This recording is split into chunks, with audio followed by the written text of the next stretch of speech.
AnyDesk not connecting or working? You're not alone. If remote access suddenly fails, it can be frustrating and disruptive. In this video, we'll show you quick, practical fixes to resolve AnyDesk connection issues and get it working again fast. Part 1.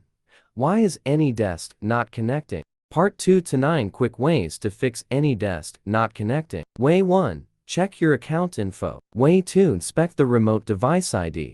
Way 3. Verify your internet connection. Way 4. Check AnyDesk server status. Way 5. Allow AnyDesk via firewall. Way 6. Update AnyDesk.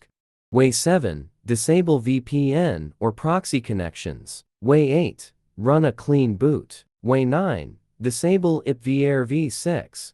Way 10. Check router settings. Part 3. AnyDesk still doesn't connect? Try its best alternative. How to use the best AnyDesk alternative screen mirror. Step 1. Download and install Screen Mirror on your computer, then launch the program. Step 2.